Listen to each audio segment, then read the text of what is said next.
the national championship game last night. Michigan won. Hey, I predicted Michigan to win. It was in my bracket.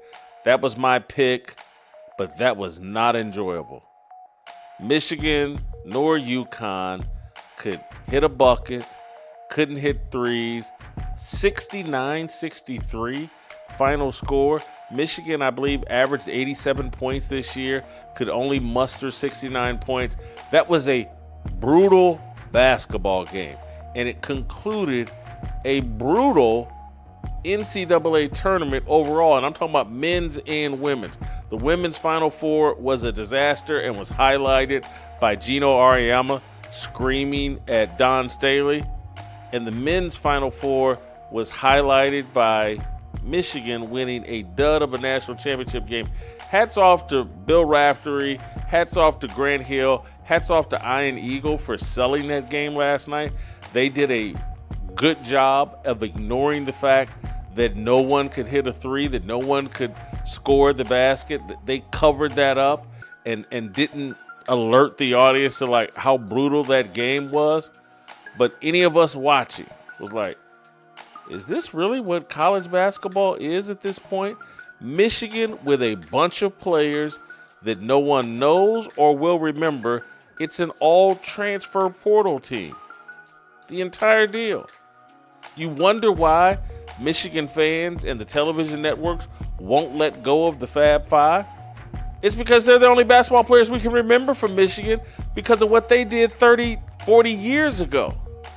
You can still remember and spot Jalen Rose and Chris Webber and Juwan Howard and Jimmy King and Ray Jackson. You can still recognize them on sight because they actually have a true legacy and a true connection to the University of Michigan. This portal team, I watched. I was rooting for Michigan.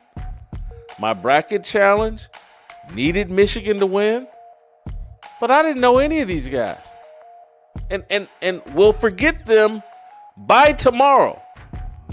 I will forget who was on this Michigan team. No, Michigan fans won't remember. What they'll remember is, hey, Dusty May is a hell of a coach, and he put a bunch of transfer portal guys together and beat the best coach in college basketball, Dan Hurley. When Dan Hurley had the weakest team he's had in years, and they damn near couldn't put that.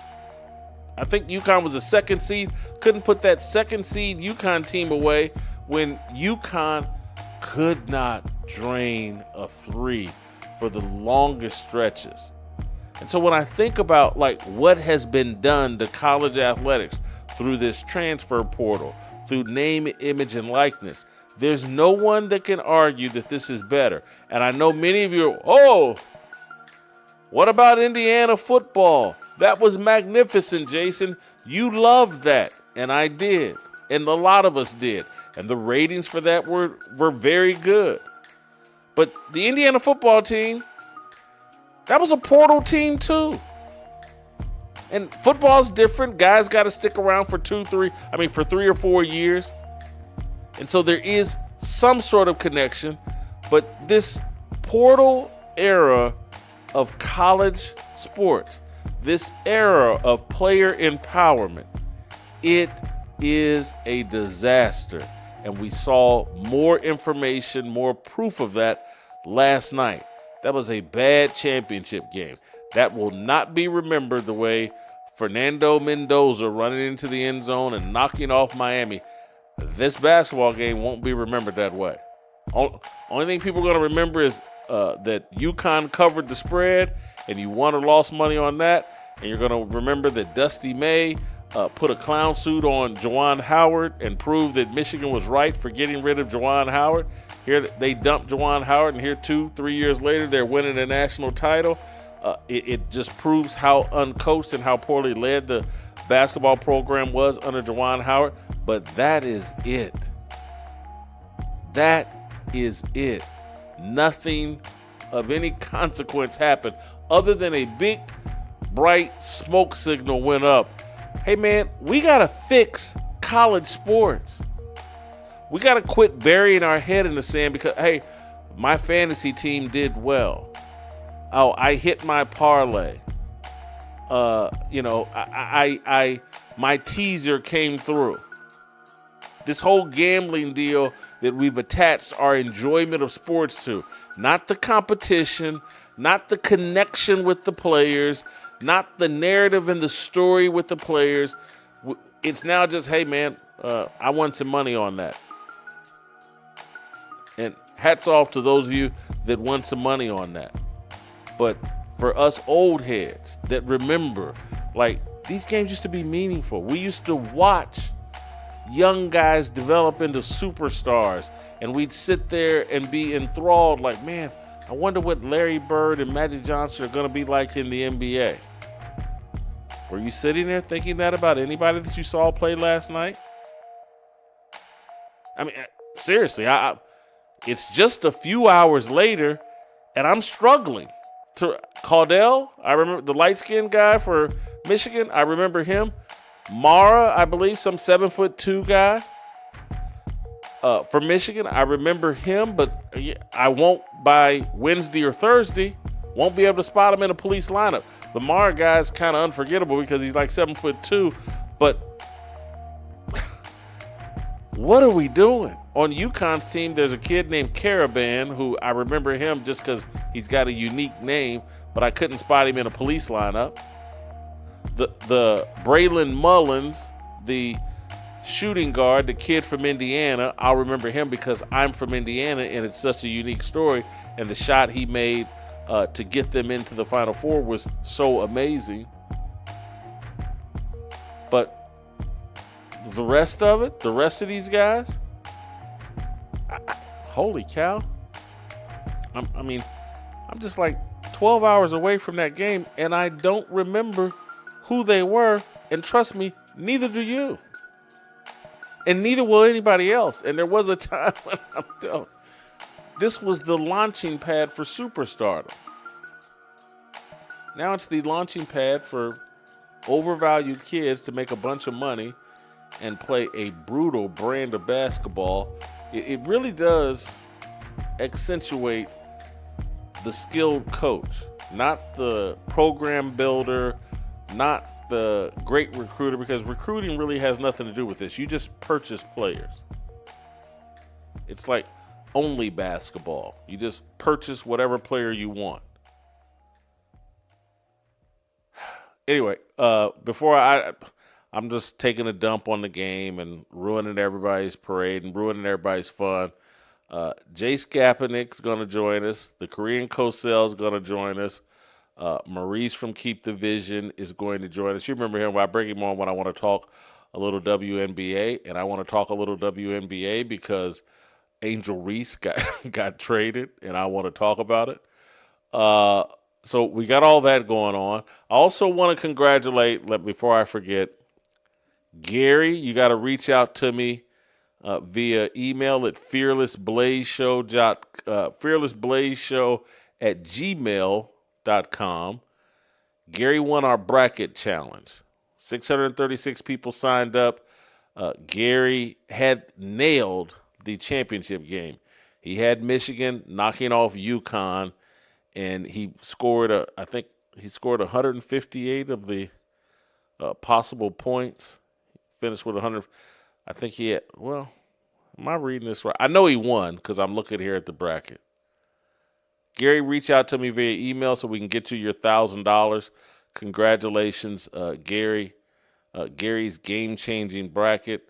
I want to say to my crew, I finished at the top of the inside Whitlock Fearless world. The guys that work for me, I finished at the top. I finished 46th in our bracket challenge here, 636 people. Peyton told me he finished in the 400s. Luke finished in the 500s. Justin won't tell me where he finished. He's ashamed and embarrassed. We'll have to hunt it down. Hadley claims he didn't fill out a bracket, but I know he did. He just put it under an assumed name, and he won't cop to the fact that I beat the brakes off of him. I finished 46, and I picked Michigan to win the national title. I had him knocking off Duke, but the thing that really let me down, I think, is Houston. Houston getting knocked off early in the tournament. Anyway, I had a chance to win this thing. This is probably the best I've ever done in a bracket challenge, finishing 46th out of 636 people. So anyway, we got a great show planned for you today. We'll talk some more NCAA stuff. We'll talk a little bit about Lamar Jackson and Dan Orlovsky. Did y'all see Lamar Jackson showed up to training camp with an I Love Jesus hoodie on? Love that. Love that. I've been hard on Lamar this offseason, but if he's going to show up representing for Christ like that, coming to OTAs or the voluntary workouts and going all in with the Baltimore Ravens and Jesse Minter, their new coach, I can't do anything but celebrate and be happy about it. We'll talk a little bit about that because Dan Orlovsky is confused. He's on ESPN yesterday predicting Lamar Jackson's not going to come to camp, and Lamar Jackson's actually in camp. Probably going to finish the show talking with Skap Attack about Victor Wembanyama and the MVP race and all that, because Victor bruised his ribs, and now the race has been shrunk down to Nikola Jokic versus SGA, and I'm wondering if that gives Nikola Jokic a better chance at winning rather than a 3-man race or a 4-man race. We've seen Luka eliminated because he's hurt and won't play the 65 games. I think Wembanyama, they got 3 games left in San Antonio. He has to play at least 20 minutes in one of those games, but that seems unlikely. I don't think they need to play those games. But we'll talk with Skap about that at the end of the show. It's going to be fantastic. Make sure you give me that 5-star rating because we deserve it. That 5-star rating on Apple and Spotify. The other thing you guys can do is support our sponsor, and a sponsor that I really, really believe in, Patriot Mobile. Patriot Mobile is absolutely awesome. I've had their phone now for a good 3 to 4 years. It's been absolutely fabulous. It's wonderful to be spending my money with a mobile phone company that shares my values, supports my values. It's a Christian conservative company that believes in the old red, white, and blue, believes in Jesus Christ. It's awesome to spend money with a company that shares my values, and it's also awesome because they provide awesome service. You can get it on all 3 of the major networks. It's not that expensive. If you want to make a statement about your values and supporting Christian conservative causes and spending your money with a company that shares your value rather than giving your money to some company that's working to destroy you, your way of thinking, your way of life, and America, make the switch to Patriot Mobile. Visit patriotmobile.com/fearless. That's patriotmobile.com/fearless. Use the promo code fearless at checkout and get a free month of service. Or you can call 972-PATRIOT, 972-PATRIOT. When we come back, we'll have Skap and Maurice and the Korean Cosell. Next!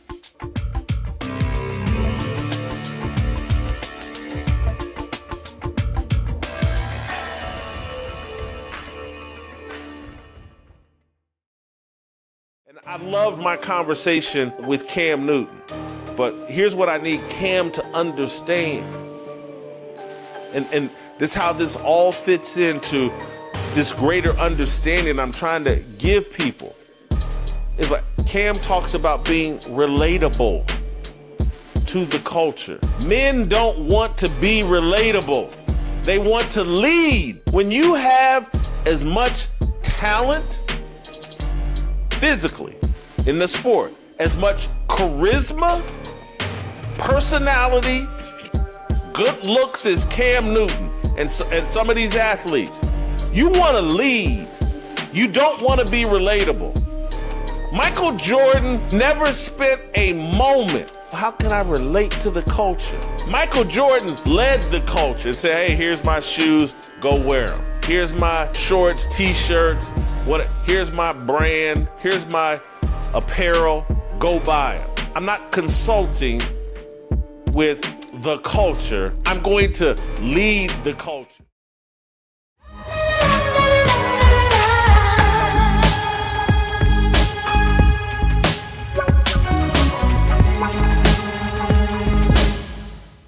right, welcome back.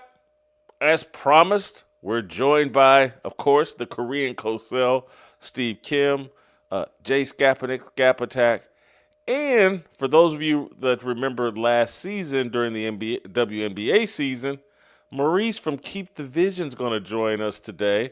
Looking forward to it. Big news in the WNBA world with Angel Reese, but we're not going to start there. We're going to pick up where I just left off, talking about the Michigan's victory over UConn in what I'm calling a horrific NCAA title game. No one could make a shot. A team of transfers wins. A portal championship has now been decided in the NCAA basketball. Michigan's entire team transfers. Congratulations to Dusty May. Congratulations to Michigan. But, gentlemen, I thought they kind of set basketball back last night. It's been a terrible Final Four for the women, terrible Final Four for the men, in my opinion. Steve, did you enjoy that last night?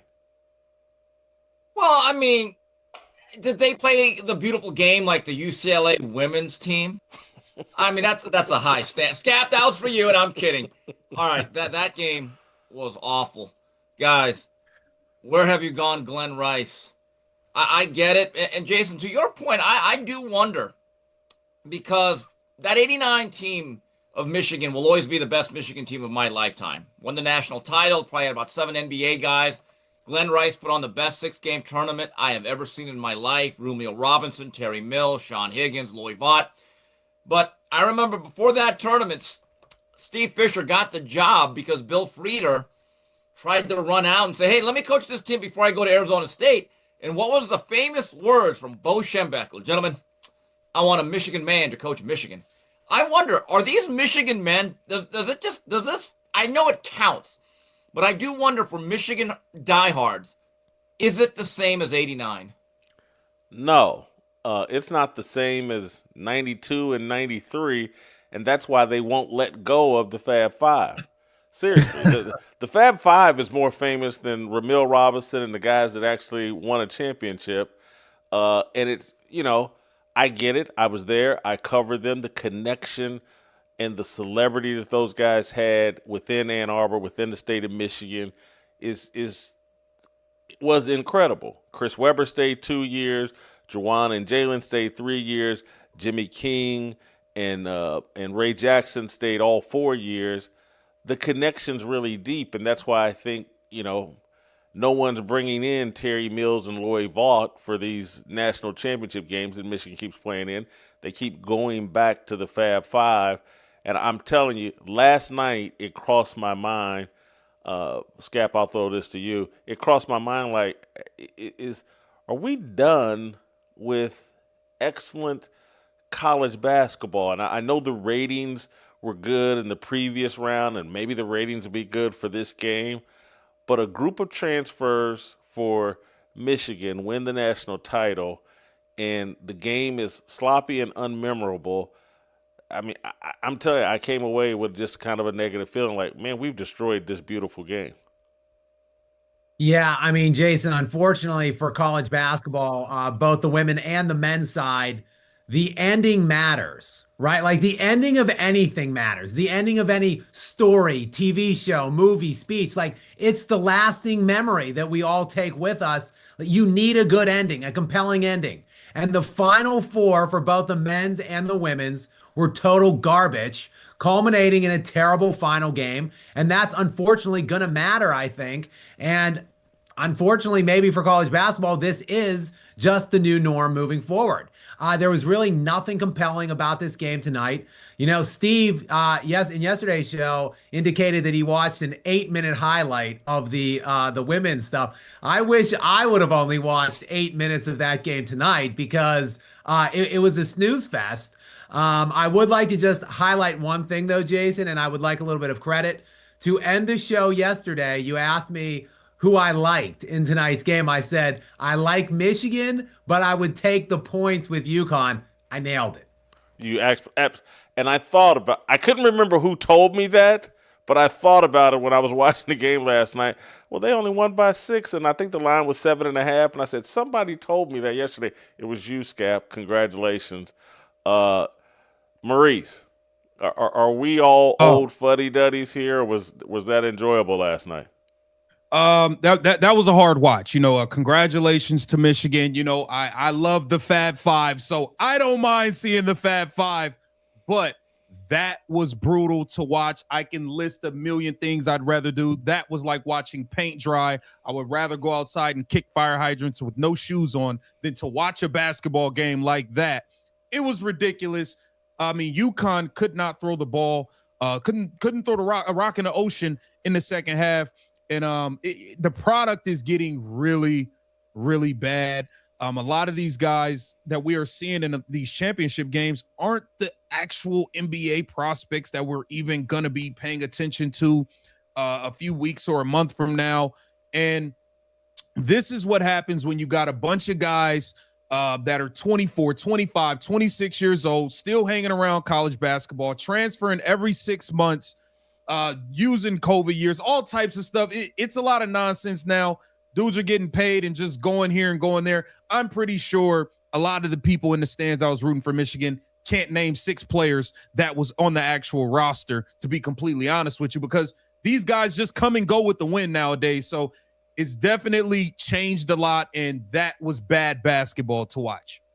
The other thing that, Steve, my other takeaway from this college basketball season and tournament is that it's really more and more a coach's game, not a player's game. And Dan Hurley clearly is an outstanding coach. That's why UConn keeps coming back and back and back. And I think Dusty May just proved that he's an outstanding coach. And so it's if you're an X's and O's guy and a guy that can motivate, you really have an advantage, because loyalty and development and all that stuff is kind of on the back burner, because it's so transactional, and so this thing's going to just accentuate who's really the best X's and O's coach, more so than who can actually develop a program. I think that's part of it. Don't forget, who also has the biggest NIL purse. I mean, that matters. Let's be honest with it. There's a shifting salary cap within every conference, and depending on the school, whether they really want to play football or basketball at the highest levels. Credit to Michigan. They've won national titles in both major sports in a 3-4 year span. Here's the interesting thing about Hurley. Even though I picked Michigan, and the more I thought about it after we taped our last show, Jay, I wanted Hurley to win because he's such a red ass. He's just like his father, but also more neurotic. And, they were in that game late. And I just kept thinking about it. If he won it tonight, on that Monday night, Championship Monday, he would have won 3 out of 4. And this probably would have been by far his least talented team compared to those other two that blew everyone out a couple years ago. They were winning games by 12, 13 points on average. He came this close, or pretty close, to already becoming among the all-time greats. But Jason, yeah, coaches matter, but just go back to what I said originally. NIL matters a lot. I think the NIL point is terrific, and because there's this belief, because Indiana won the college football national championship, hey, NIL has kind of leveled the playing field. And I don't think that's true at all. Michigan's one of the richest schools in America, with an alumni base that's super hyper wealthy and motivated, from Stephen Ross on down. And that we've killed Cinderella, and we're killing just, I don't know, the whole path for people that have a little bit less and can outcoach somebody.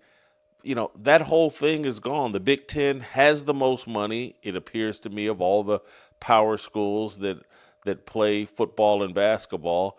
And we need to get used to Michigan and schools from the Big Ten, and I guess the SEC, winning everything. And I don't find that appealing, Steve. No, it's not appealing, and you're not going to have the true Cinderella anymore. And let's say there's a mid-major team that makes it to the round of 16, and they have 4 underclassmen. Guess what? They're going to get poached. That is the reality. And it's going to become rare that a team that is seasoned with a group of individuals that grow together organically from day one as freshmen all the way to, let's say, the fourth or fifth year, if anyone redshirts anymore, and really develops a story and a tradition. You know, one of the things I loved about Duke, as much as I hated them, I kind of knew everyone. I mean, from the Johnny Dawkins team, which was 86, they lost to Louisville late, all the way to the Hurley Leitner days, right, from 93. I could probably name about 30 players off that roster that came and went, from Allah Abdelnaby to Grant Hill. I literally, if you ask a lot of these older Michigan fans, who do you really have an association with, an affinity to? I'm not so sure any of these 5 players this year would make any type of all-Michigan team. The game just wrapped up yesterday. It's a struggle for me to name the Michigan players. Caudell, I can remember him, light-skinned guy with an afro. I think Mara is their 7'2" guy. Other than that, I don't know if I could pick them out of a police lineup. There's certainly, the Fab Five, obviously I covered them, but, from Ramil Robinson, even now at Ramil Robinson's age, I could still pick him out. I don't think I know the Brady Mullen because he's from Indiana on the UConn team, and maybe Caravan because he's got a unique name, but picking him out on site, no dice. Taurus Reed, I know his name, but yeah, these are just a bunch of jerseys running around. There's not human beings running around, and the connection's just not as deep. I wonder if I didn't do this show, if I would have watched all of this, all of that last night. Skap? No. If you didn't, no. Oh, Skap, Maurice, whoever. I mean, this thing, Steve is right. This is only going to get worse with, if they don't get some hold on NIL and player movement, it's only going to get worse. The days, you guys are right, Cinderella's is done. The days of seeing George Mason make a run is over. The days of seeing Florida Atlantic or whatever it was make a run, it's over. They have no shot. And the reason they have no shot is because, just like Steve said, the minute a guy from that lesser conference makes an all-conference team, he's gone to get paid at a bigger conference. And you have college coaches, they're not recruiting high school kids anymore. Unless you're a 5-star, a guy that's going to come in and impact right away, they're not even recruiting 18-year-olds anymore, because by the time they turn 20 and 21 and can actually develop and help you, another team's offering them so much money that it doesn't even make sense for you anymore. So it's only going to get worse if they don't get a hold of this player movement and NIL situation. Skap, you want to jump in here? Yeah, I mean, it's just highly unpredictable. Like, you really can't get a feel or a read on anything on any real team. There's no cohesion.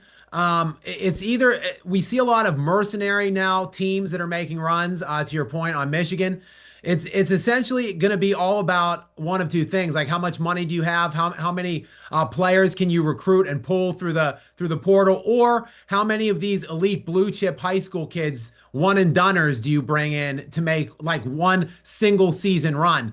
The irony of it is, just to go back to Steve's point about Duke, like Duke was always the team, the upper echelon, like blue blood school that kind of was reluctant to recruit those one and done kids initially. Remember, like Mike Krzyzewski was reluctant for years. He would still kind of shy away from those super elite high school, like 5-star guys. And finally, he kind of started doing it, and now they absolutely are doing it. Jason, real quick, this is just a neat stat for me. 5 freshmen in college basketball history have been named National Player of the Year. Just a few days ago, Cameron Boozer became the 5th. The year before, Cooper Flagg won National Player of the Year, and before that, it was Zion Williamson. So the last 3 freshmen to win National Player of the Year were all on Duke. So a team that was historically reluctant to recruit those kids have now had like the 3 top kids that have come out of high school essentially to go through college. Not one of those 3 teams have won the actual national championship, though. And if you extend to look at the other 2 kids, it would be, this is so ironic. It was Anthony Davis and Kevin Durant. Durant, who lost in the second round with Texas. So literally Anthony Davis, only the one and only of the 5 that actually won an NCAA championship. I say it's ironic because he did it at Kentucky with John Calipari, who is notorious for underachieving in the NCAA tournament with these one and done kids. But he did actually get it done with Anthony Davis. But to me, that kind of stat there just proves that it's very difficult to win with a collection of mercenaries who really aren't playing for each other, who aren't playing for school, who are essentially just passing their time as a 6-month student for 1 year in college before they get into the NBA, or even worse now these days, who are just collecting a paycheck. Now, look, Michigan showed that you can do it, but to me, that's not an equation or a formula that I would want to use moving forward. The guys who are the Darius Acuff, who's going to be a top 7 NBA draft pick, AJ DeBonsa, Darren Peterson, Boozer, the kid from Wilson from North Carolina. We saw none of these guys outside of Darius Acuff in some Sweet 16. None of the legitimate high-end pro prospects played in legit meaningful March basketball, because you have all of these 24 and 25-year-olds going school to school, collecting paychecks to not go pro and to stick around. So there's no, I don't care how good Cameron Boozer is. Cameron Boozer at 18 versus a bunch of 25-year-old grown men, he's not winning. He's not going to beat all of them. It's just not, it's not going to happen. And now the name of the game is let's pay for older players that can play and that are going to stay, because Cameron Boozer is going to be here for 6 months. Let's pay for the 24-year-olds that never want to move on and actually become pros like they should have been 2 years ago. That's the name of this now. The other thing, I think, again, it hurts the NBA. Like what made Patrick Ewing, Hakeem Olajuwon, Michael Jordan such big brands and stars is what they did on college basketball's biggest stage. They played in the most important games, even if they didn't win. Phi Slama Jama was there. Patrick Ewing won a title. Jordan won a title. Kareem Abdul-Jabbar, obviously, Bill Walton, these guys. And now the biggest stars don't win anything while they're in college. And that lore doesn't follow them into the NBA. This is just it's a bad system. Sorry to rain on people's parade. Congratulations to Michigan. Congratulations to the people that I picked Michigan in our bracket contest, but I really take no satisfaction. Steve, go ahead. Yeah, I mean, if you really think about Duke, they happen to be showing on ESPNU almost on loop the last 2 weeks. I still hate Christian Laettner. And if you look at that 91-92 back-to-back years when they won it, him and Bobby Hurley were really guys who were incredibly popular, and their popularity peaked as collegiate basketball players. I think both of them stayed all 4 years, and obviously Grant Hill was the best pro, but they were iconic, and, they are still associated with Duke. And I still remember, when I knew this thing was jumping the shark, and it's just continually jumped the shark like Fonzarelli here. Do you remember that 1 year, guys, when Kentucky had I think 5 or 6 guys drafted in the first round, and John Calipari said, this is the greatest day in Kentucky basketball history. And I'm thinking, well, first of all, I don't think you won the title with that team, so maybe you're the worst coach in basketball history of Kentucky. But if I was a Kentucky fan in the Bluegrass, I would have been angered by that statement, because I'm not here to see players. I wish them well, but just selfishly as a fan, I want to win championships. Perfect segue into North Carolina. One of the real blue bloods of blue bloods in college basketball is going with Michael Malone as their head coach, a guy with a long successful NBA resume, won a championship with the Denver Nuggets. It's a unique choice. They were turned down, I guess, by Billy Donovan. They were turned down by Tommy Lloyd. Dusty May pulled out. But I think, obviously, there's a trend here. They've got Bill Belichick, who had a super successful NFL career as their college football coach, and now they seem to be doubling down. Same deal in college basketball. They're going with an experienced NBA head coach. Skap, I know you follow Mike Malone. I'll let you go first here. Do you think he'll be successful at North Carolina? This was a very puzzling hire to me. Michael Malone really has had a weird career. I don't think he was ever a head coach until he got a head job, I believe, with the Sacramento Kings for 1 year. So like from 2014, I think it was 2014 to 2015, he was hired and fired within 1 year. He started off his second season. I guess he got like 20 games in his second season. I think he was like 11-13, I believe, in year two, and he got fired. Then the next year, he took over the Denver Nuggets for a 10-year run.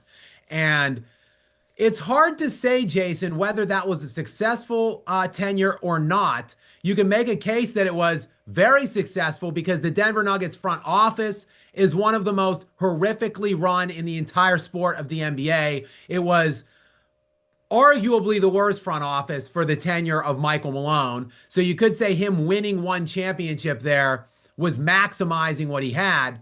But what he had also, though, was the best player in the NBA for like the last 6 years. He's arguably the guy's peak, Nikola Jokic, of course, that I'm talking about, is arguably like the best 5 to 6 year peak we've seen other than Michael Jordan. So I can make the case maybe they underachieved by winning only one championship, but they also dealt with a myriad of injuries over that span of time in the playoffs that Malone was there. So I think ultimately, I don't know who Michael Malone is as a coach, Jason, is my point. Like, he's only had that one opportunity in Denver, and it was, again, it's the Nikola Jokic system. So I just don't understand. He doesn't have like a great wealth of experience at the collegiate level. He has no ties or connections to North Carolina. He's in his mid-50s. It's just a bizarre hire to me, ultimately. And I don't know if he's going to be successful. He doesn't really know the call. He's been out of college for so long. I don't know like how his recruiting methods are going to look or whatnot. I don't know how many guys said no to this job, Jason, but it had to be more than a couple for them to land on Michael Malone. Harsh words from a harsh man. Steve?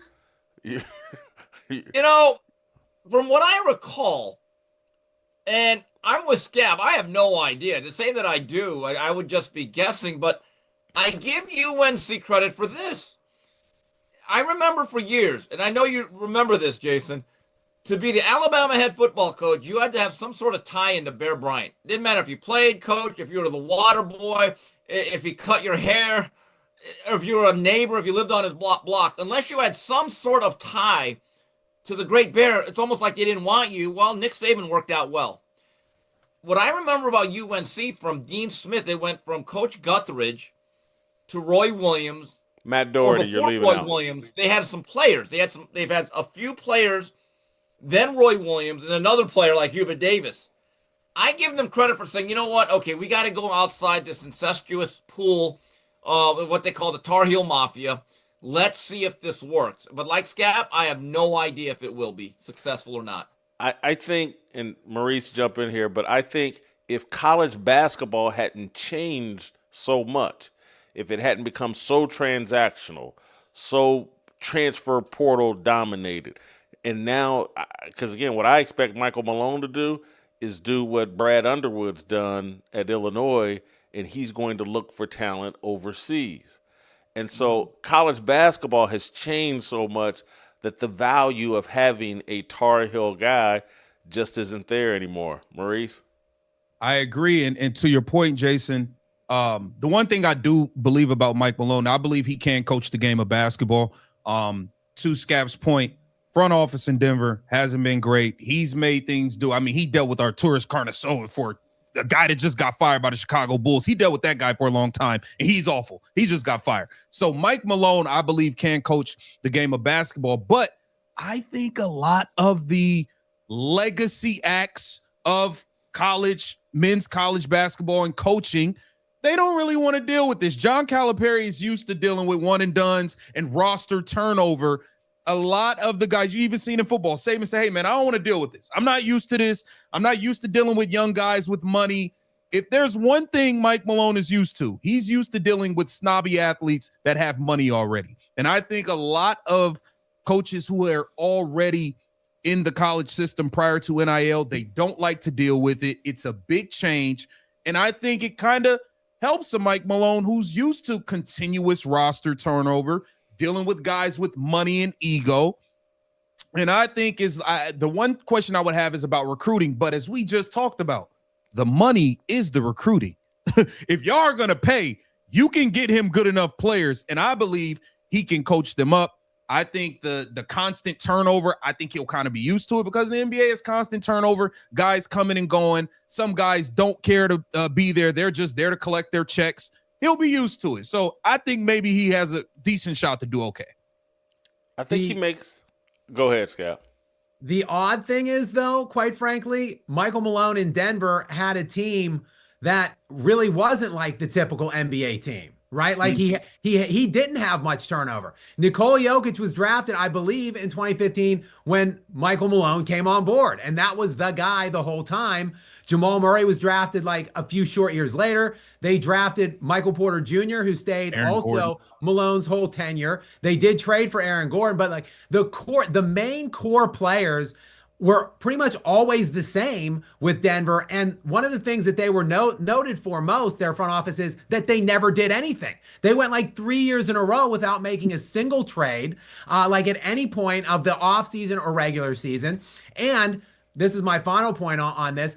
Nikola Jokic is like an old school remnant of like the past in terms of he has no ego. He is a very like team first guy. He never complains. He's always doing the right thing, team first, like rah cheerleader type guy. He is kind of like the ultimate teammate. Like he doesn't have that NBA typical ego. So it's odd that Michael Malone's leaving the NBA to go to college, but he's actually probably going to be getting more of an NBA experience now in college than he did in the NBA. It's crazy.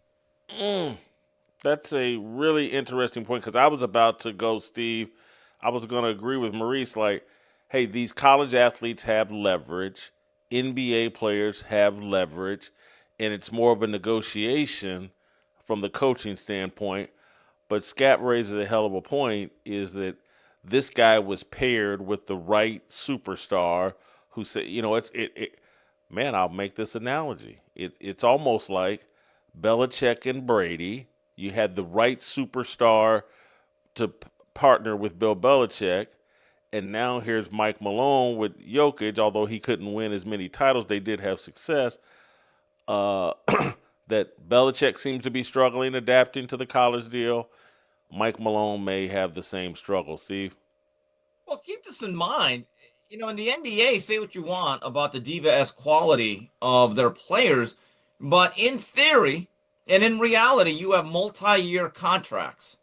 So everyone out there, you kind of know, like, hey, he hits free agency 3 years from now, this guy 2 years from now, this guy. In college sports right now, you are semester to semester. In fact, maybe even week to week. We like in football, it's really bad where a player says after week 4 or 5, he tells the coach, hey, you know what, coach, I think I'm going to preserve my year of eligibility and see what's out there on the open market. That's what it's come down to. Now, I haven't heard those stories in college basketball yet, but you do wonder then, okay, what would you rather have? A situation where you have to basically understand that players want days off in terms of load management. They're going to tell you when they want to play, but they have binding multi-year agreements. Or do you want to go with the college system where you really don't know if you're going to have your guy from week to week at times? I wonder which is the worst of the two evils.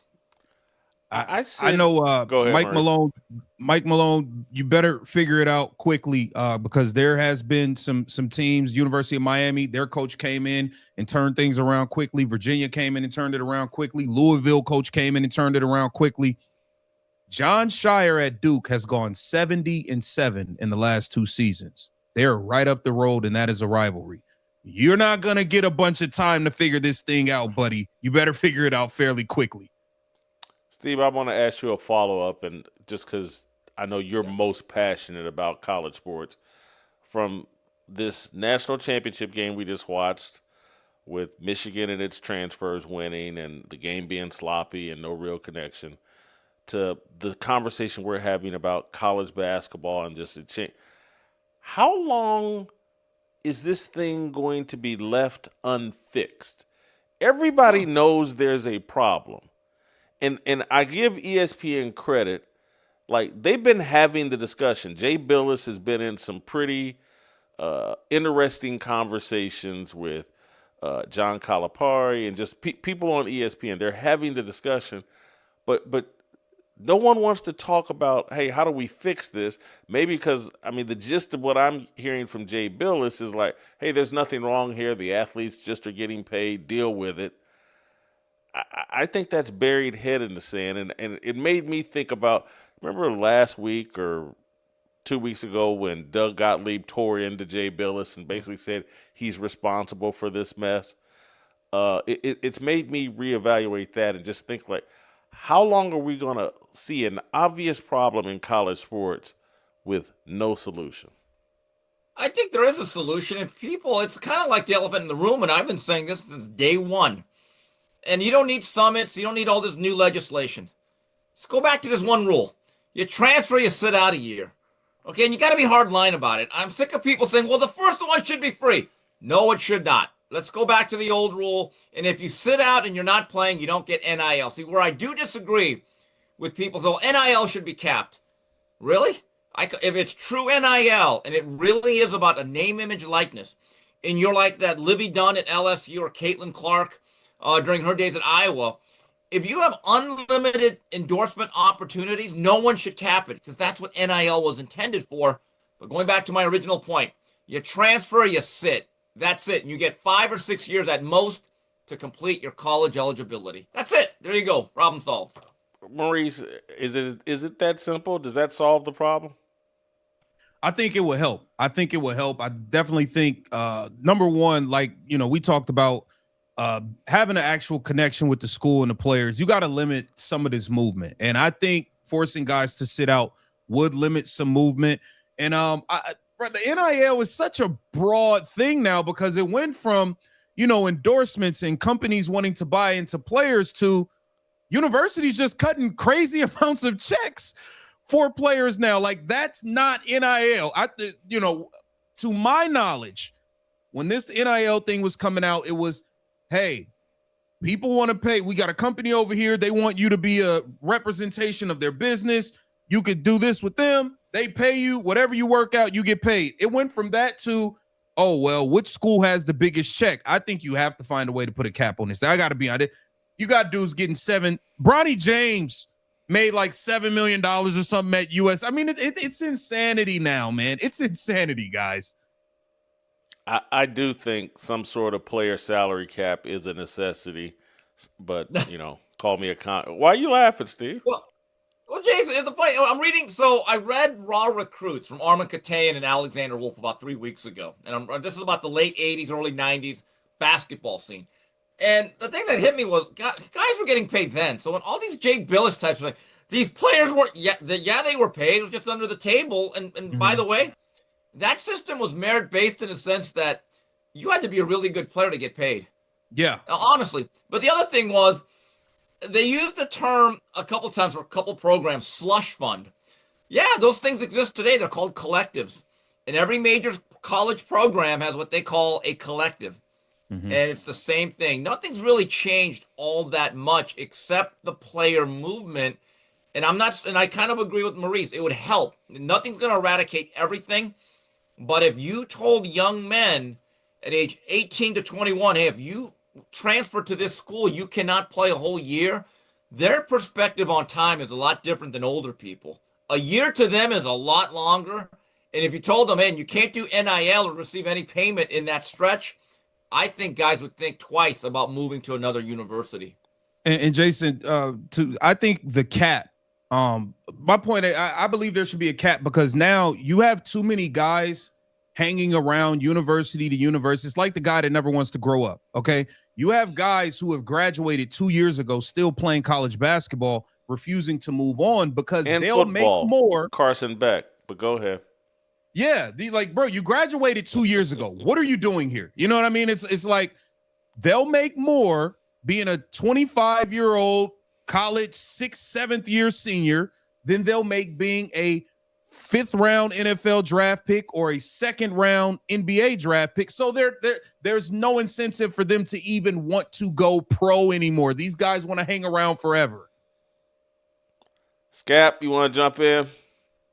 Yeah, there's just too much money in general going to these college athletes. Like NIL, I'm totally fine with, and I always have been. If your university is generating a ton of money because of you, then you should get some kind of a stipend from that, or in terms of like endorsement dollars, or if you want to sign jerseys and get paid for, like all of that stuff should always have been accepted in my estimation. And the NCAA historically was, I think, too harsh on those kinds of things over the years. But now it's just outrageous with all of the money that's funneling in through the boosters and going through the universities to pay these players. Like, I don't like any of that. A cap, I don't even think there should be that at all. Like, we just need to eradicate that. If you make money through endorsements, then obviously you're allowed to do that. But other than that, I think we need to somehow just shut down this flow of money going to all these players. And again, I've been saying this on this show for a while now. I hate the transfer portal as well. Like, if you want to leave, there should be consequences and repercussions for leaving. You should sit out a year. Like, absolutely, we need to bring that back. I think things have just gone too far, Jason, overall. It is the era of player empowerment, which started, I want to credit the NBA and, my guy LeBron for really ushering that in. And it has just been infesting all of these other sports like a disease. And now it has actually trickled down into the college ranks where there is player empowerment for college athletes. Like, go and get a free education. And that's what college, get an education, play sports, and try to get yourself to the next level. That's what college is supposed to be about. These are now semi-professional athletes. They're not even college students anymore. It's just the whole thing is corrupted now. I just want to push back on all of us because I know there's some people watching, listening that are like, oh, man, these guys were totally fine with coaches making as much money as possible. Why all the hate for the kids making money, as much money as possible? If some booster wants to pay it, why shouldn't the athlete get it? My argument would be, and again, some people this won't land, but it's like it ruins the fan experience. And my point of view is always about, hey, man, someone should do something that works for the fans. The fans pay the bills. It's their passion that drives the interest. And this system is a disservice to fans. And I hear the people, no one cares. Who cares about the fans? We hate the fans. The system should serve solely the players. So part of my argument would be like what justifies my deal is like, hey, this is a disservice to the fans. And there's part of me that thinks it is a disservice to the athletes. They're making so much money between 18 and 22 years old. And when that pro career doesn't pan out and they've got those champagne tastes, it's going to be real hard to back up to, hey, entry-level work somewhere, and they're going to cut corners. Again, I don't think it's a coincidence that the Aiden Holloway at Alabama was dealing drugs because young people and money and foolish decisions go hand in hand. Anybody want to push back on or go ahead, Steve? Jason, keep this in mind. When coaches leave jobs, there's penalties, there's buyouts, there's money given back. And people, when they fail to bring that up, they are either ignorant or they are just dishonest. There is a difference. Let me just add this, Jason, to your point that you just made. I have been kind of reluctant to buy in all the way to college throughout my entire life. I've always liked the pro games better in the NFL, the NBA, because in my estimation, there's more skill, there's more talent, but that by and large by the players at the professional level than the college level. The advantage that college always had over pro, which I could never argue with, is that the effort, the passion, etc., was always there in that sport because these kids were playing for something different than money. They were playing for either the love of the game, for each other, for the ability to get to that next level and get a big payday, actually. Now, if you've essentially made these kids at the collegiate level professional athletes, and they're just all professional athletes and mercenaries down there, then why am I watching a much lesser product like tonight? Look at how disgusting the game was last night, the national championship game that we saw yesterday. Like, why are we watching it? Right? Like the NBA has way better athletes, more skillful athletes. And if we're just watching mercenary pros at the collegiate level that can't play as good as the pros, what advantage does college have left over the pros? Just the passion. Maurice, I'll give you the final thought, then I want to move on. I agree. I agree with everything said. It is very disappointing that we did not see, in this Final Four, I don't believe we saw any legitimate top 10 level prospects in this entire situation. We got a bunch of guys hanging around that are older, that are going to be in the G League for the most part. You might have one guy, I believe it was one dude on Michigan that might play. I mean, it's just bad. And this thing needs to change. All the movement. We don't know who plays for who. Like it's all over the place. It's a complete circus now. They've turned this into a circus. And it's not getting any of my attention. All right, Maurice, warm your engines because we're about to move into some WNBA talk, your specialty. But it is a conversation I do think that Steve and Skap will have some thoughts on and some interest in. Angel Reese has been traded from the Chicago Sky to the Atlanta Dream for 2 first-round picks. The Atlanta Dream now look like a team on paper with Ryan Howard, with Alicia Gray, with Brittany Griner, and now the league's top rebounder added to their roster. Atlanta should, and I think they won. I think they went 30-14 last season. Atlanta should be a title contender, although I'm very suspicious because I think Angel Reese is a poison and a toxin that has been added to that locker room. When you're that big in a league that struggles to get attention, and Angel Reese gets a lot of attention, I find it odd that the Chicago Sky would jettison her after just 2 years. I think that speaks to what a headache she was in Chicago. Teammates didn't want to play with her.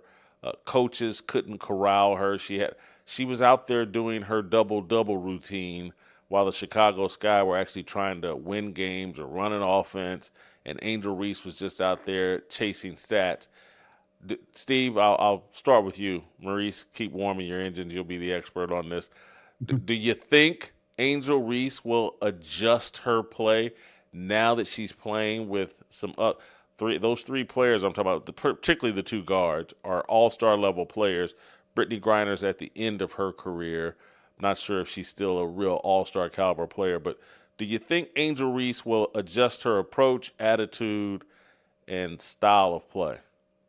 No, and no. And so I know you're getting me out of the way because I probably watched the least amount of WNBA among this whole 4 panel. But this would be my advice to those young ladies that you mentioned, right, on that new Atlanta team of hers. Get ready to stick your hands out like this and never get the ball. Because she's going to get the rebound, get another rebound, get another rebound, another rebound, and another me-bound. And there's going to be, I'm fascinated by this in this sense.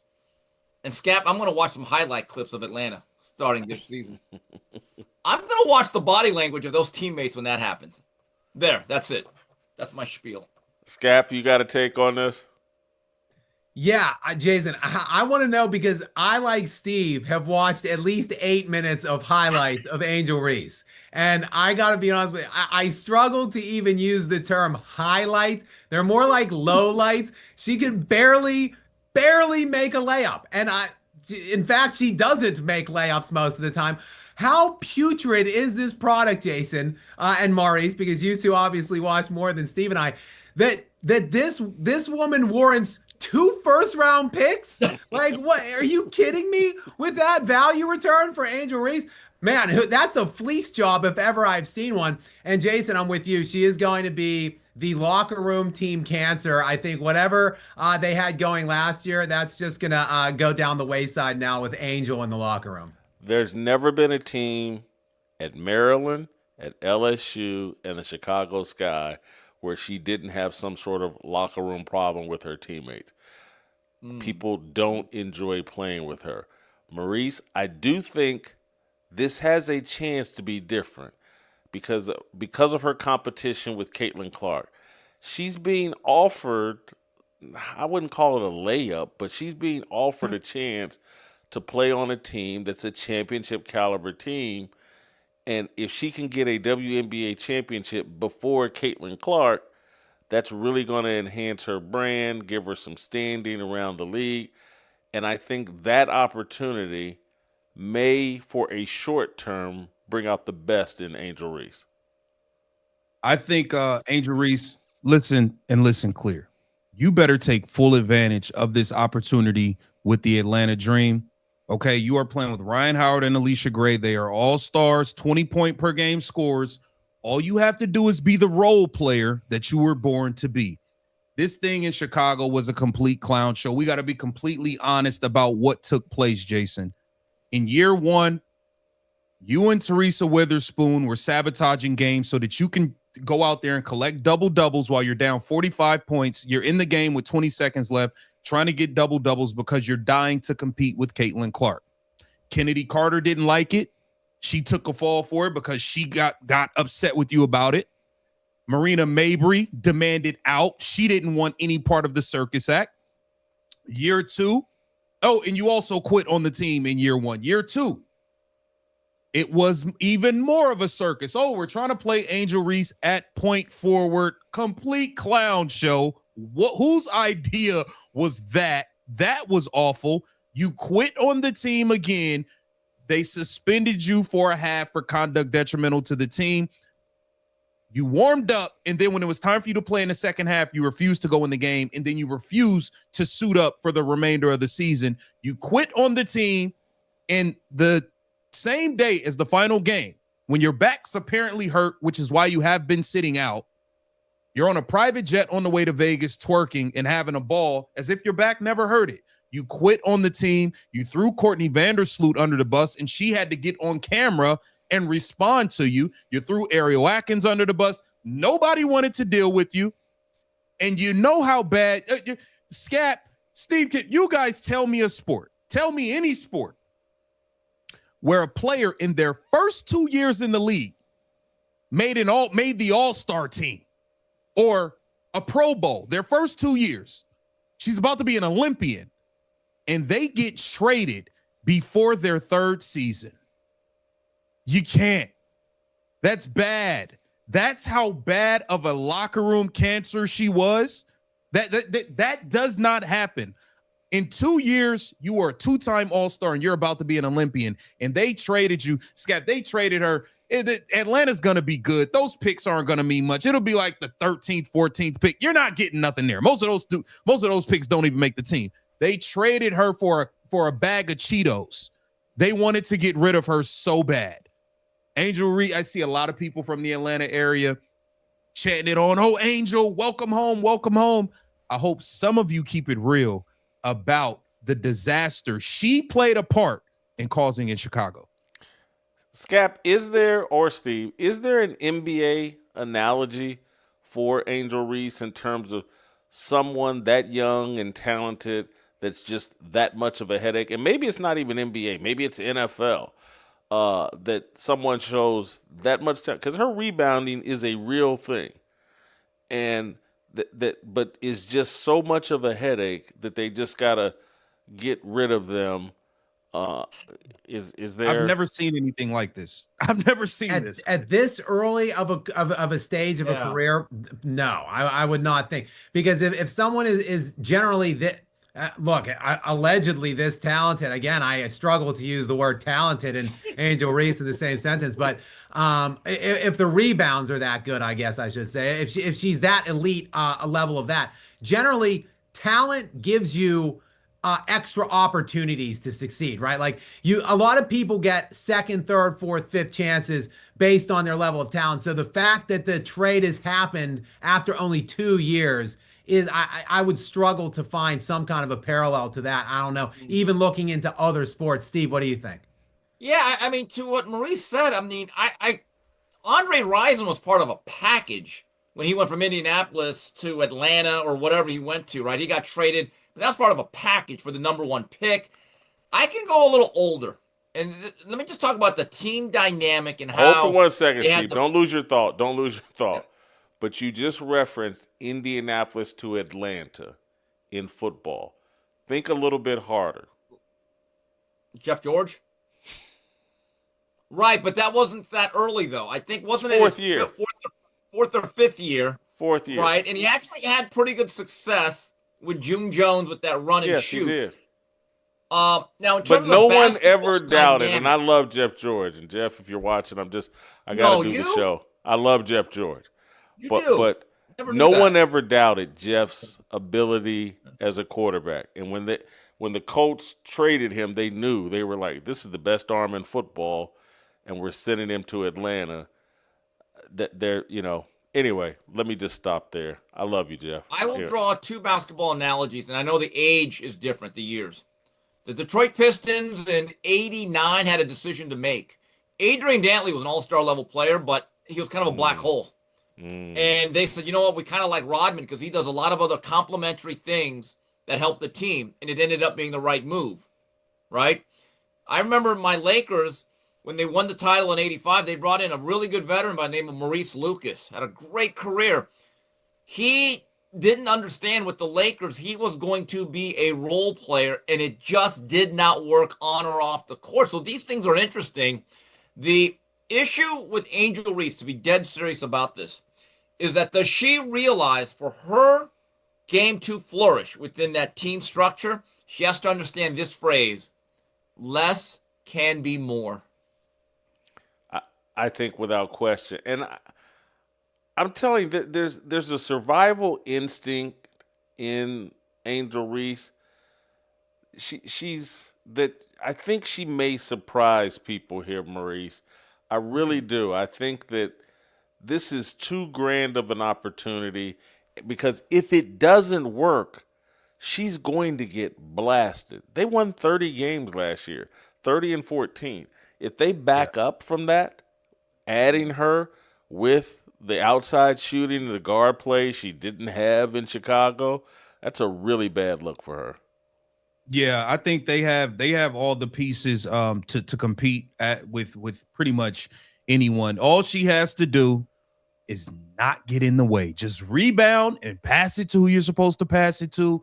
But I think that Ryan Howard and Alicia Gray are big enough personalities to where, hey, you're joining their team. I think she has enough awareness to realize, hey, I gotta chill out some here and just play my part, and things should go good. I mean, the conversation with Caitlin Clark was dead, by the way. I mean, Caitlin Clark and them, they were blowing her out by 25 and 30 points. The conversation was over. If there's one thing, Angel Reese, that you can depend on her to want to do, that is be relevant, and that is to continue to try to tie herself to Caitlin Clark at every turn. And there's no better way than doing that than by getting in cahoots with Alicia Gray and Ryan Howard and actually beating Caitlin Clark. So I think she might get it right this time. Oh, I just thought of this in real time. The marketing, Chocolate City, Atlanta, liberal Atlanta, gay Atlanta versus Indiana and Indianapolis. That's a red state. That's a red town. That's a bunch of white racists versus black Atlanta. They're going to market the hell out of this as some kind of racial conflict. Maurice, I'm trying to think it through.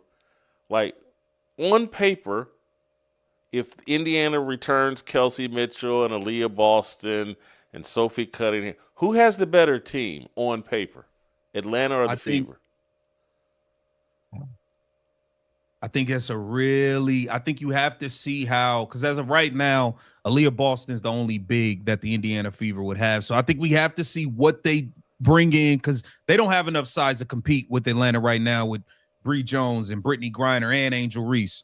You know, they got to get some more girth on the inside, but I'm never going against the GOAT, Caitlin Clark. I'm never going against Caitlin Clark, man. You know that. Well, I'm just sitting there. Steve, I got to apologize to you. You're going to hear a lot of WNBA talk here coming up soon, because the more I think about it, this is going to be UConn versus South Carolina. This is going to be, you know, Gino Auriemma versus Don Staley. Just get ready it's gonna be good. Angel Reese, listen, I know you don't. You might be a little unaware that arena that you guys play in Atlanta, it only holds about 45 to 5,000 people. They still weren't selling it out, but you are big enough to sell out a gym with 5,000 people. But do not worry, because when Caitlin Clark comes to town, you'll get to play in the adult gym where the Atlanta Hawks play, and it'll be 17, 18,000 people there because the GOAT showed up. Don't you worry. Just be patient. She'll be there to make you look good soon. Wait a minute. Ahead. Am I on a panel where Jason Whitlock is only the second biggest Caitlin Clark fan? Well, I'll be. Steve, Yes, you are. hey, Steve. No more highlight packages for you, Steve. You got to watch the games. WNBA League Pass packages starting at $9. Get on. Don't it. worry, Steve. I'll send you my login. Don't worry about it. Your first year is on me. Skap, are you telling me you're not going to watch? I watched more last year than let me say I never watched before last year. So I watched more last year than I ever have. So yeah, maybe I'll ramp up my my viewership this year. Steve, maybe we could go in on it, Steve. We could split the $9 WNBA League Pass package together. What do you think? All right. I'm gonna move us to our final topic, and we'll wrap this thing up. Dan Orlovsky seems to be in a tiny bit of hot water. It's been a rough couple of weeks. You know, what was he on McAfee's show and kind of got drilled for what was it? So what is somewhat Mendoza being the second best quarterback behind Ty Simpson. It was actually on McAfee's show, Luke. Luke is in my ear. I thought, he was like, hey, what has Mendoza accomplished, or what has he done in a big game? He got pretty trashed for that. I think maybe he said it originally on Get Up, but then felt like McAfee and those guys really took him to task. Well, yesterday, I'm sorry, he was on the air early in the morning, yesterday morning, saying that, he didn't expect Lamar Jackson to show up at training camp, or not training camp, OTAs, volunteer, because Lamar hasn't been doing that in previous years. They got a new head coach in Jesse Minter. They got a new offensive coordinator. And let's play the clip of Dan Orlovsky basically saying Lamar won't be there. Yeah, this is the start of the second act. This is the start of what should be Lamar's prime. And I'm not going to overreact to him not being there. Maybe he gets there in the next day or two, but it certainly sounds like that's not going to be the case. And the reality for Lamar and the Ravens is this is the first time it's new for Lamar in the NFL. He's had relatively the same staff in place for the majority of his career, certainly when it comes to the head coaching position. Now, new head coach, new offensive coordinator, new staff. And also, you're coming off of the first time that you were a starter in the NFL where you had a losing record. Lamar started 13 games last year. He was 6-7 as the starter. Now, there's some games, injury, all that, but it's the first time. And so there's a little bit of what we're coming off of a wildly unsuccessful season when it comes to our standards in Baltimore. And now we have a completely new regime. Yeah, I would absolutely want Lamar Jackson there leading the way, saying this is my second act. The first act was sensational. MVP, two-time MVP, and some significant success. This is supposed to be the start of something new and that next step. I'm not going to react to him not being there because we'll give him some time, but I want him there. I think there's also... So he's saying that at 8:18 yesterday, and I believe 6 minutes later, the Baltimore Ravens are putting out this video of Lamar showing up at OTAs in an I Love Jesus sweatshirt. Not the greatest look for Dan Orlovsky. Steve, your thoughts? Yeah. This is a little of a Dewey defeats Truman. I don't know. This is a tough one. We've all said things, and then all of a sudden things change. Look, it's embarrassing, especially coming on the heels. This has been a rough stretch for Dano. I like Dano. I mean, I think he does a good job. He breaks down games. He has to pretend Mina Kimes knows football. And now this, I feel bad for I do. I feel bad, but it's not good. There's no denying it. It's not a good look. Well, before we hear from Skap and Maurice, I want to play you this other clip of Stephen A. later that morning championing Orlovsky for a front office job or some type of NFL job similar to Troy Aikman's deal with the Miami Dolphins. Play the clip. What the hell are you thinking? You capitalize off of the assets that you have. This is one of your own if you're Jerry Jones. Jerry Jones, it's not just his family. Jerry Jones considers members of the Dallas Cowboys as an extended family. If that would apply to anybody, it would be Troy Aikman, who is a brilliant football mind. We are incredibly, incredibly lucky to have him. And we have to sit up there, and I'm going to say this on national television to the bosses at ESPN. We need to cherish the people that we have. I don't think Dan Orlovsky is going to be here too much longer, to be quite honest with you, in the years to come, because this man knows his damn football, and somebody's going to get smart enough and scoop him up. Somebody is going to come to their damn senses and give Louis Riddick a GM job, a head of football operations, because, damn it, he deserves it. Somebody's going to scoop up Ryan Clark, who's obviously a brilliant football analyst. They're going to scoop him up. We have very elite minds here in the sport of football, right here at this network.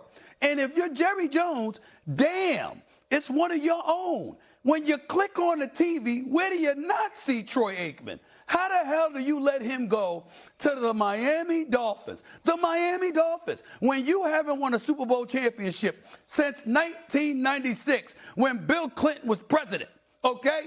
I mean, damn. I mean, I understand that we were preoccupied with other things going on with Bill Clinton, but yeah, I've heard enough. So I'm expanding the conversation, but first let's start with Dan Orlovsky, and then I'm going to expand the conversation out.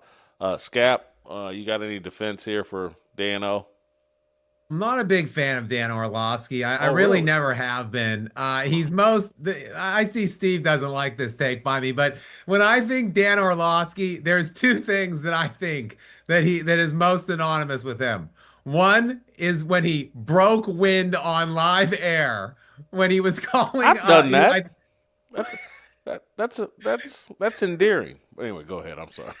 And the second one, which is I would put above that, the one I just mentioned, was when he ran out of the back of the end zone and took that safety. He was like 6 yards out of bounds, and he didn't realize that he was out of bounds. He was still trying to complete the play, and the play had already been obviously whistled dead because it was a safety. That is forever all I will think, really, primarily of Dan Orlovsky. But here's some words of advice, I guess. He's probably never going to see this, but before you go on live air and talk about someone not showing up for camp for like 10 minutes, maybe just do a quick Google search and confirm that he didn't actually show up for camp.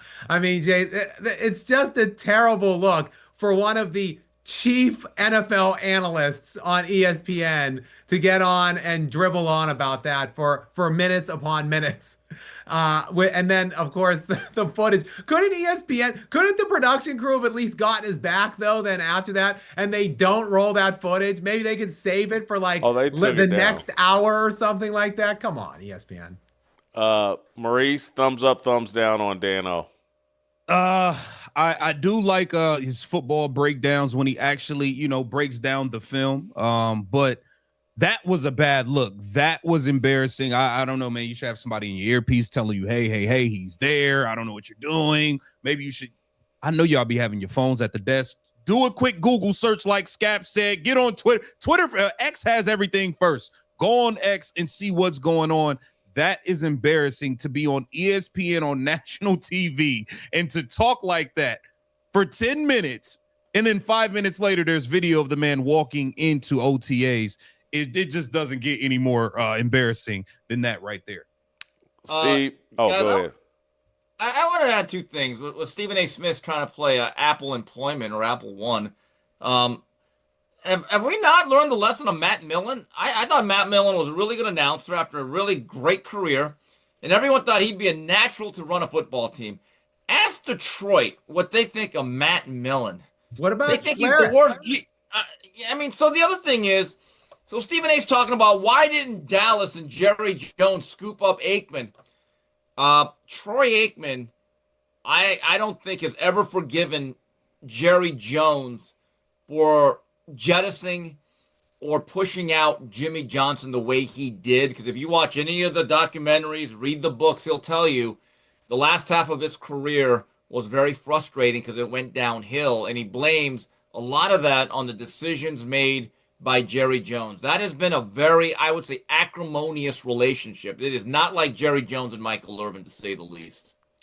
Steve, the other thing I would bring into this was that I wanted your take on this championing of Louis Riddick and Ryan Clark and all this. To me, it connects to a larger thing. Stephen A. is dealing with some turbulence of his own, from Cam Newton to now Matt Barnes, and all of this stuff he said is disingenuous and calculated. Look, I take care of everybody. I'm Ryan Clark's champion. He should be an executive. Louis Riddick should be an executive. Dan Orlovsky should be an executive. This is just Stephen A. butt kissing.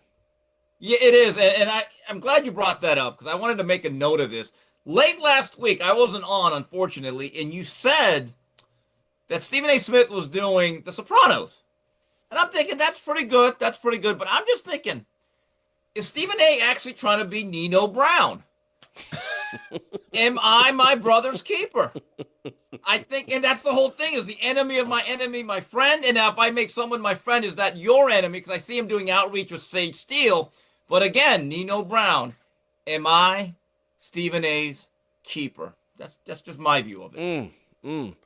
Maurice, you a New Jack City fan? Yeah, I am. That was a good one. That was definitely a good one. I can't say if Dan Orlovsky should be an exec. I don't know, man. I just see it as Stephen A's trying to look out for his people. I don't know, man. But all I know is Dan Orlovsky, before you get on TV next time, you better do some homework on what you actually talking about. Or whatever job Stephen A trying to hook you up with, that's between y'all. But the next time you are on TV, do some Google searching, do some X searching, get somebody in your earpiece that's going to let you know what is going on so you don't look like a fool again. That's all I'm going to say about that. Skap, I'm going to give you the final say. I love the image that Steve just gave me. Ryan Clark and Stephen A. Smith, the Cash Money brothers, coming in the attire next for their next appearance together on ESPN. I can't wait. But yeah, I would stick to TV though if I were all of those guys. Do you guys recall what Mark Schlereth did when he got his crack to get out of the ESPN behind the cameras and get? Is it just am I getting the wrong guy? Who did the Colts hire out of Saturday? It was Jeff Saturday. Yeah, Saturday. You had me not confused. Yeah. Saturday. What did he go? 1 of 7 was 1 and 7. What was his coaching record? His big coaching record. He was head coach. He bit off more than he could chew. You confused me with Mark Schlereth. I guess you're seeing all these white guys look alike. Skap, I have a question. Yeah. So based on your analogy, who'd be Pookie? Just saying. Just asking. I go more. Obviously, I love New Jack City, but rewatching it, it's not as good as I was in real time. Whereas I would have gone Stringer Bell and you love the Avon Wire. Barksdale. You played everything to the Wire. I mean, Yeah, my God, would've- you could reach anything can happen. It's the Wire. My goodness. I would have gone. You're a man with no country. You might not be smart enough from them out there. And anyway, Steve, Maurice, you're out of here. Deuces. I want to keep Jay around because there's one more NBA topic I want to get into, and Jay watches more NBA than anybody. Victor Wembanyama, Jay, has gotten hurt, bruised ribs, and now it appears he may not meet the 65-game quota to be eligible for MVP awards and postseason awards, and that would leave us with SGA and Nikola Jokic. What do you think here? Do you think there's a chance Wembanyama comes back, or is he done for the regular season? It's gonna be a hard case to be made for him to come back, Jason. At this point, look. I've talked with you this year, throughout the year, about how much I love Wembanyama, his mindset, the way he approaches the game, his competitiveness, the fact that he cares about winning so much. But he's also said in recent weeks that he cares about the MVP and he wants to win it. But winning should come above everything, Jason, if you're all about winning. And Wembanyama has been, to some degree, injury prone in his career. He's hurt now. He goes down last night. And they've only got, I believe, 3 games remaining now. He needs to play in at least one of them for more than 20 minutes. Because he played for under 20 minutes in that last game. You get 2 less than 20-minute games to count towards your 65 for the minimum rule. So he needs to play over 20 minutes in one of the 3 remaining games. But Jason, here's the rub on that. The Spurs have no movement at all. They cannot overtake the Oklahoma City Thunder for the 1, and they cannot drop to the number 3.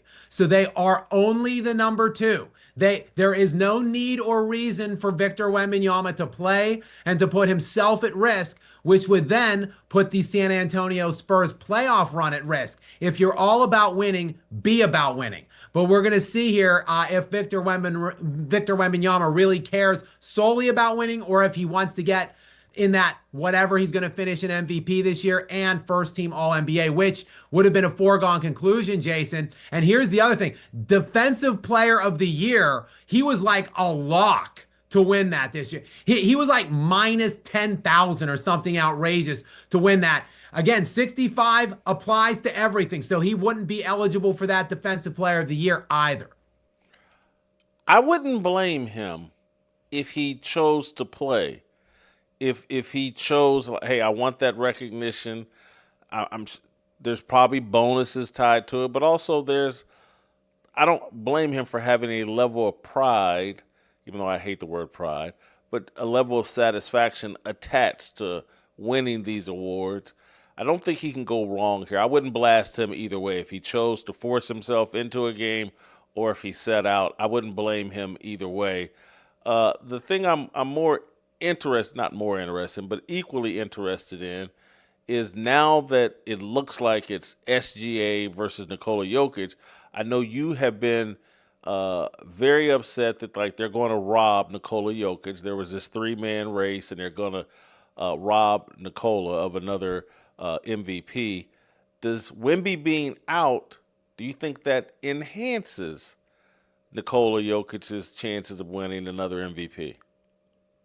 No, I don't think so, Jason. Shai Gilgeous-Alexander is going to win the award. They decided, this has been decided probably weeks and weeks ago, that Shai was going to win. And even before that, 2-3 years ago, the NBA and the voters decided that Nikola Jokic was never going to win another MVP award.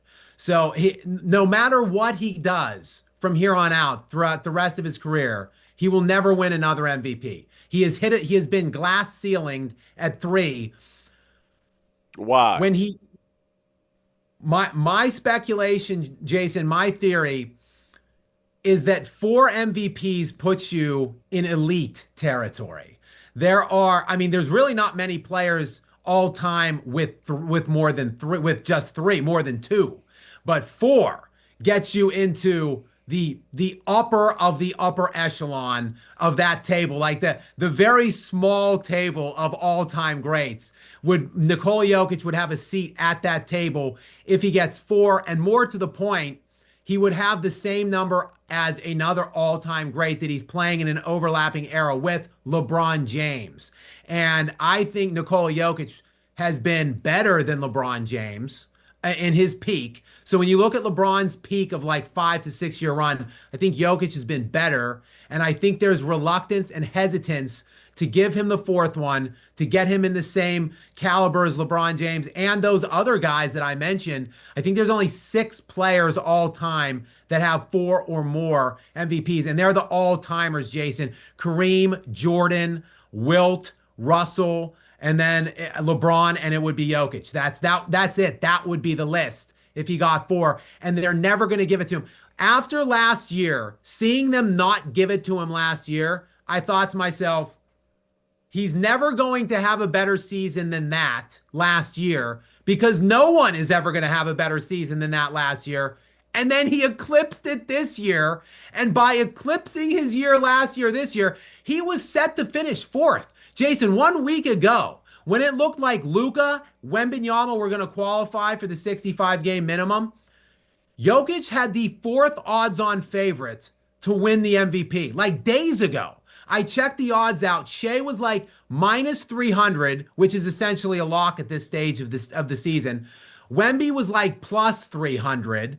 Luka was plus 1,600, and Jokic was plus 7,000. Think about that. Implied probability of like 0.00001% for Jokic to win like 3 days ago. Jason, he's averaging the best triple-double in NBA history while becoming the first player ever to lead the league in rebounds and assists and breaking his own all-time NBA record in player efficiency rating and box plus minus. And he was going to finish 4th in league MVP. It's absolutely outrageous, but it's because the voters have decided he's never getting another one. This is the whole DEI mentality where it's nothing's merit-based, everything's narrative-based, everything's what do we want to have happen, and we want LeBron. Again, he would hurt LeBron's GOAT debate if a guy playing at the same time as LeBron has just as many MVPs or more MVPs than LeBron. This would have, this is kind of sad. Do you think had he not had the injury stretch and had played 80 games, do you think he would have had a better MVP case and they would have had no choice?